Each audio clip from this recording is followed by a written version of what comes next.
first video looks like it cut off a little early. I'm not sure exactly where we stopped, but we were in Mahomes looking at his stats. Now, I want to go back here after you've gotten the after you're into the draft. This is similar to what you're going to see. So if we actually are doing a draft, we're going to do a mock draft now. I want you to see how that navigation works. We're connecting. We're going to start a draft here. It's going to populate with all of the players. Looks like I had a mock draft already going for some reason.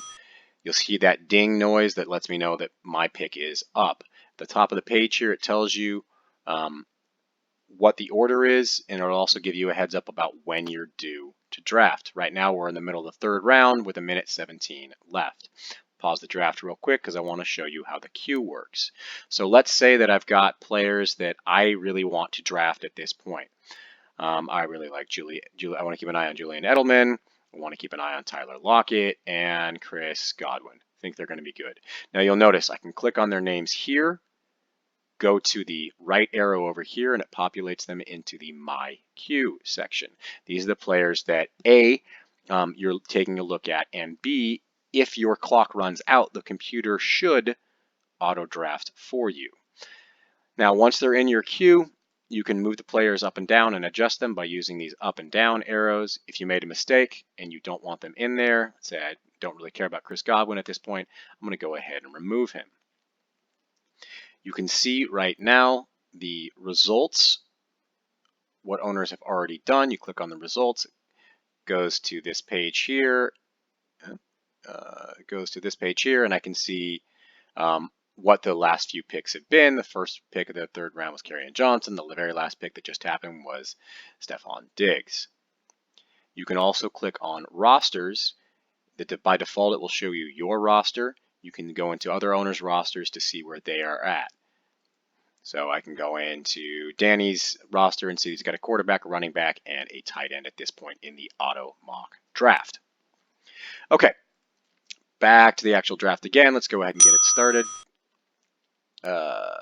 I opened a few too many tabs, so you'll notice it's kind of nutty right now, but if I close them out, this video will stop recording. So here are the players that I'm looking at, and if I want to go ahead and draft them, I can select a player out of my queue. Can also select him off the big board if I don't want to take him off the queue, but at any rate, I hit draft. Boom, now I've drafted him. I have the next pick again, as you can see. Tells me at the top I'm up because I have the pick of the turn. Let's say I want to bring Sony Michel back to my team. Go ahead and draft him. Boom, we're done. Now it's telling you the order of the next people and how many picks away you have. This gives you time to get information. Now you'll notice in here, as we're going, I cannot click on the player to get their stats directly from this window. I recommend you have another window open. So if you're in the league home page while the draft is going on, up at the top here, click players, go to players, and from here you can search for the players. Say I want more information on Tyler Lockett, type in his name. Here we go. This will open the page for Tyler Lockett, and I can see all of his stats from last year, as well as how those translated into the fantasy points based on the scoring system in our league. Once I'm done with Tyler Lockett, I can go back to this other page, and let's say that I want info on Tom Brady. Search him. Again, I can open him up. Here you go.